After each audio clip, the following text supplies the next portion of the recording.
4.2 Day 1. So our objectives of this part of the lesson are we're going to change from log to exponential form. We're going to change from exponential to log form. We're going to evaluate logarithms. We're going to use basic logarithmic properties, and then we're going to graph logarithmic functions. So the definition of a logarithmic function, it says for x is greater than 0 and b is greater than 0 but not equal to 1, y equals log base b of x is equivalent to b to the y equals x. The function f of x equals log base b of x is the logarithmic function with base b. Alright, so the important stuff it told us is it says y equals log base b of x. So you can have it with y equals at the front, or we could always write it with y equals at the back. So that would actually be equals y. Okay, and it says it's equivalent to b to the y equals x. Remember, equivalent means that they're equal. So therefore, there are just two different ways that we can write this function so that we can solve it whichever way is easiest for us. And whichever way is easiest will depend on what we're given and what we're after. Alright, so example 1 just tells us to write each equation in its equivalent exponential form. So they gave us each of these in log form. So we have log base b of x equals y. Notice that base b is a subscript b, okay? It's written smaller and it's written a little lower. And then it wants us to go to the exponential form, which is our b to the y equals x. So the first thing we're going to do is we're going to go through and we're going to identify our b, our x, and our y. And then we'll write the other form. So on A, our base, our b, is the 7. And it's log base b of x. So our x is going to be x equals y. And so our y is what it's equal to, which is the 3. Now, when I change it to exponential form, it says we're going to do b to the y equals x. So I'm going to rewrite it b, which is 7, to the y, which is 3, equals x, which is x. And so it didn't tell us to solve it. It said just to write it in exponential form. So for b, we're doing the same thing. So identify your parts. So you got your b, which is b, log base b of x. So x is 25, equals y. So your y is 2. So when we set up an exponential form, we have our b, which is b, to the y, which is 2, equals x, which is 25.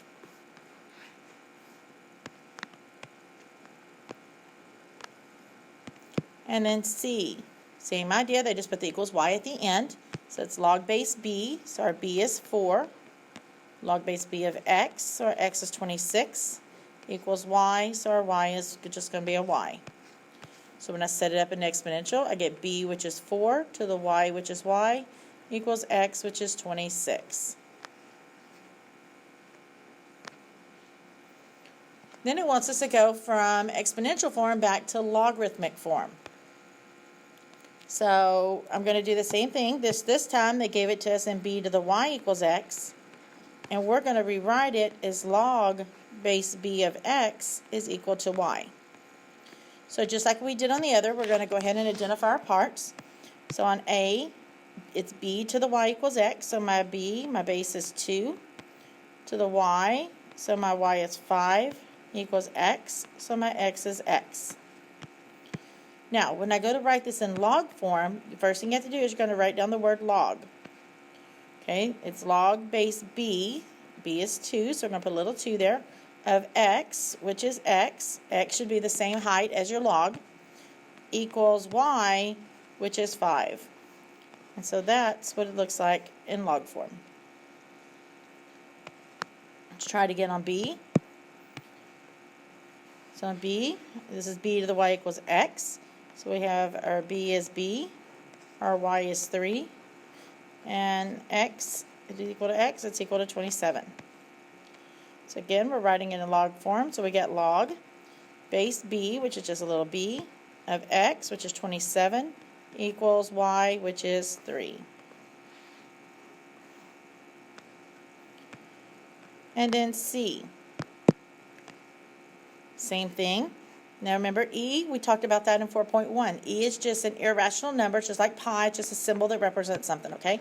So my base, my b is e, to the y, my y is y, equals x, which is 33. So we're going to change it to log form, so we're going to write the word log, base b, which is e, of x, which is 33, equals y, which is y. Now, there's one thing different on this one. It's log base e, and that's a special type of logarithm. It's called a natural log. So it's ln of 33 equals y. So it's a natural log, so it looks like log natural, ln. So, but anytime you see log base e, it's going to be written as ln, or anytime you see an ln, that means it was a log base e. All right, so now let's work on solving some of these. So example 3 wants us to evaluate. So on A, we have log base 10 of 100. Well, remember your two forms. Okay, you have log form, log base b of x equals y, and you have exponential form, b to the y equals x. This one here is in log form, so I'm going to put equals y on the end of it. When I solve for y, I have my answer. So just like we did on the other one, we're going to identify our parts. So base is 10, our x is 100, and our y is y. So I'm going to set it up into exponential form so that I can solve this. So we have our b to the y equals x. Now some of you may already know the answer to what y is going to be, but we're going to work this out so in case we don't know the answer or there's more than just a y there, okay? So take your bigger number, the 100, and say, can you break it down to a base of 10? Meaning, is there 10 to the anything that will equal 100? Well, there is. 100 is the same as 10 squared. So I'm going to change that 100 to 10 squared, and I'm just going to bring down this 10 to the y. Now, guys, be careful. This is not 10y. It's 10 raised to the y. You can't just divide by 10 to solve for y. That y is up in the exponent. The only way you can get y out of the exponent, besides doing what I'm doing right now, is if you take a root, and you don't have a y-th root, so you can't do that. Now, once you get like bases here, notice these are both 10. Our bases are equal, so we can just kind of ignore them, and that means our exponents have to be equal. So that y on the left has to equal the 2 on the right. And it's already solved for y, so we are done. So log base 10 of 100 is equal to 2. For b, we have log base 5 of 1 over 125. It's in log form, so I'm going to set it equal to y. I'm going to identify my part, so my base is 5. My x is the 1 over 125. And my y is y. So I'm going to set it up in exponential form. I got b to the y equals x. Well, because that 5 on the left is raised to the y, we could get rid of this fraction by multiplying, but it's not going to do me any good. Okay, so I need to find another way to get rid of the fraction. And so if you remember back when we did exponents, there was something that made us send the number to the bottom, and it was if it had a negative exponent. And we talked about at that time that any time a number crosses that fraction line, it's going to change the sign of its exponent. But right now on the bottom here, I have 125, and it's raised to the first power. I want to bring that back up, so I'm going to change the sign of its exponent. So it's going to be 125 to the negative 1. Now that 1 that's in front on top there is really being multiplied by that, but 1 times anything is anything, so I don't have to write it. And then I'm just going to bring down my 5 to the y. Now, I'm going to do just like I did on the first one here on A. I need to see if my bigger number, the 125, will go down to a base of 5. And it will. So I'm going to rewrite my 5 to the y equals, now I still have that negative 1 on the outside. So whatever I get, I'm going to put inside these parentheses. Well, if nothing else, do on your calculator, do 5 times 5, which is 25, times 5, which is 125. So therefore, you have 3 5s there. So 125 is 5 to the third. Now I can't cancel out my bases yet because I still have some work to do on the right side. But this is what they call, remember, power to a power. Remember, when you multiply with like bases, you add the exponents. When you divide with like bases, you subtract the exponents. We talked about that negative exponent rule. Send it to the bottom. Now you have a fraction. There's a zero exponent rule. Anything raised to the zero power equals 1. And then there's this power to a power, which means you have one base, but it's being raised to 2 exponents. If you have that, you're going to multiply those exponents. So we have 5 to the y equals 5, and 3 times negative 1 is negative 3. Now we're ready to go ahead and say, okay, our bases are the same, so we can ignore them. So we know that y has to equal -3. So we know that log base 5 of 1 over 125 is equal to that -3.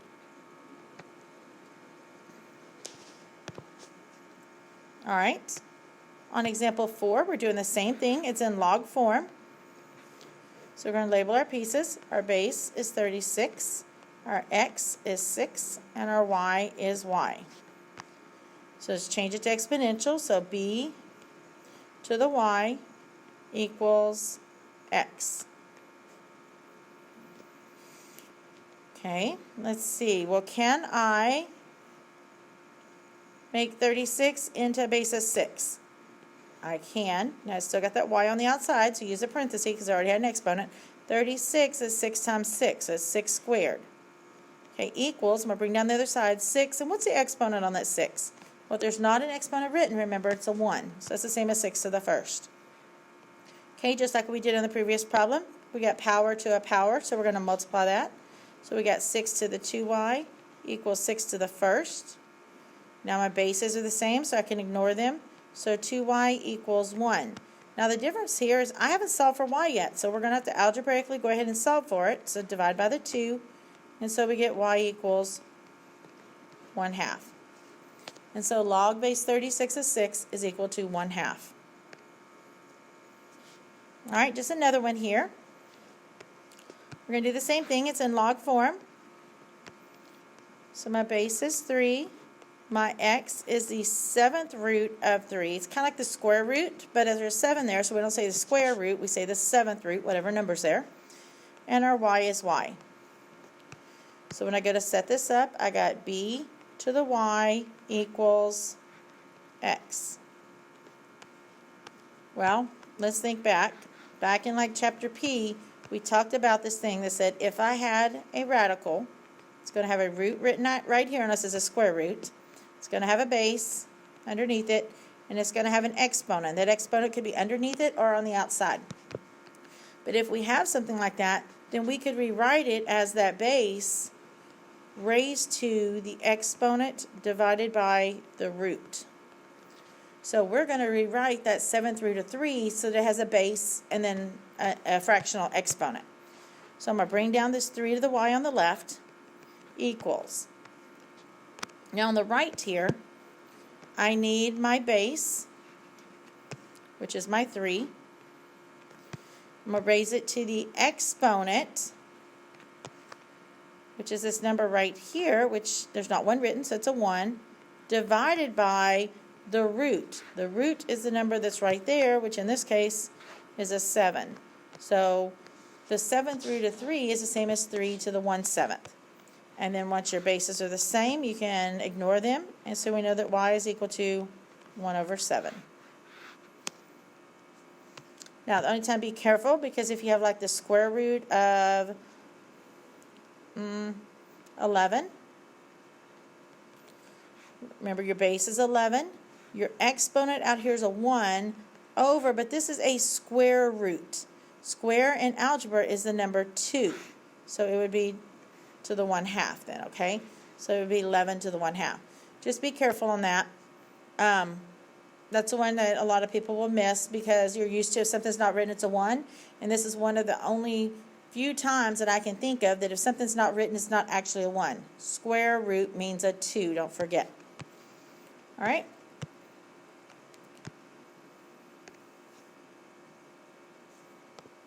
All right, just make sure I didn't miss one there because it looked like it jumped. All right, example 6. So we're just going to work these out. Now, there are some special properties of logs that sometimes your teachers or professors will ask you to memorize. But if you work them the way that we work them, there's really only one you have to know. And when you get it set up, you'll realize that, what is this? And you'll have to think about it. But that's the only one you really need to memorize other than log base b of x equals y and b to the y equals x. So let's look at a. So a is in log form, so let's set it equal to y. So my base is 9, my x is 9, and my y is y. So b to the y equals x. And let's see, they got my bases. I need an exponent on that second one. There's not one written, so it's a 1. Bases are the same, so we get y equals 1. And so the property just says if our base and our x are the same, the answer is always going to be 1. But all I had to do was set it up and I could see that anyways. All right, on B. So on B, it's in log form, so we're going to set it equal to y. So my base is 8, my x is 1, and my y is y. So when I set it up, b to the y equals x. Well, can you take 8 down to a base of 1? You cannot. Okay? So this is the one I was talking about. There's a special rule with exponents that tells you anytime something is raised to a certain exponent, your answer is always 1. And the only exponent that will give you that will be when that y value is a 0. Okay? So if you have some exponential thing and it's set equal to 1, you have to know that that exponent has to be a 0. Just some more here. So same idea on A. It's in log form, so we're going to set it equal to y. So our base is 7. Our x is at 7 to the 8th, because it's all the big stuff there, okay? And then our y is equal to y. So we have b to the y equals x. Well, our bases are already the same, so that means our exponents are equal. So y has to equal 8. But look at b. Yeah, b looks a little different, and that's because b, notice it has a log, but the log is up in the exponent. b is an exponential form. So this is our b to the y, so let's set that equal to x. So this is set up in this form. So that means we're going to need to go to log form to solve it.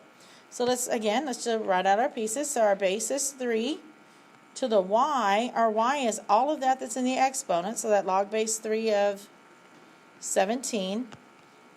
And our x is x. So we're going to log form. So remember, first thing you do is you write the word log. Base b, which is 3 of x, which is x, equals y, which is that log base 3 of 17.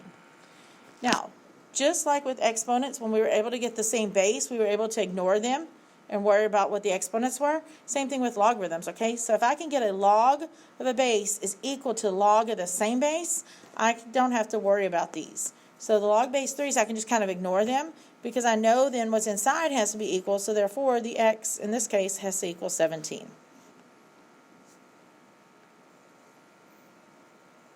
And then graphing. So I'm going to show you how to graph it here, but when you actually go to do the assignment, I want you to use your transformations, okay? And I'll talk about that towards the end. So notice, though, I just want to bring out that this is y equals 3 to the x. All right?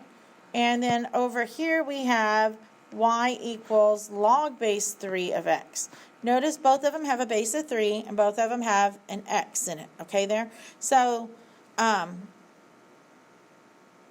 that's how you know they're related. But also remember that we could rewrite that y equals log base 3 of x in exponential form, which is 3 to the y equals x. Now if you look at this, and you look at this one, you'll notice they're the same except the x and y are switched. And that's because they're inverses of each other. So 3 to the x is the inverse of log base 3 of x, okay? So 5 to the x would be the inverse of log base 5 of x. And remember, with inverses, the big thing is we just switch x and y to find the other one's graph or table. So we're going to use that to help us see what the log function is going to look like graphed. So let's start out with our y equals 3 to the x. So I'm going to make a table just like what we did in 4.1. I'm going to pick some x values here, and I'm going to plug them in. So I got 3 squared, which is 9, 3 to the first, which is 3, 3 to the 0, remember that's a special case, it equals 1. 3 to the negative 1. Well, remember, negative exponent, send it to the bottom. Now you have a fraction, so it's 1 over 3 to the positive 1, which is 1/3. And then we got 3 to the negative 2, same thing, negative exponent, send it to the bottom. So 3 squared on bottom. And so we get 1 over 9. Also remember that with exponential functions, there's a horizontal asymptote at y equals 0. So when I go to graph this, I'm going to draw in my asymptote, and I'm going to plot my points.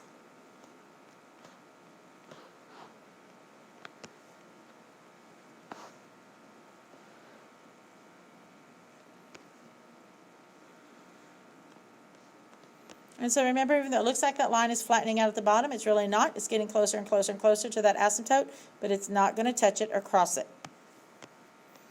All right, so then when we go to do our inverse function, our log base 3 of x, remember, we just were able to say they were inverses, and inverses means you switch your x and y. So all of my y's are going to become my x's. So 1/9, 1/3, 1, 3, and 9. And all of my x's, excuse me, are going to become my y's. So -2, -1, 0, 1, and 2. Now, we also had that horizontal asymptote at y equals 0. But if x and y are switching, we now have an asymptote at x equals 0. And because it changed, it's no longer horizontal, it's going to be vertical. And so remember, vertical just means it's going to go up and down. So this one's going to go up and down on my y-axis. All right, so I'm going to draw that in here. And I'm going to plot those points.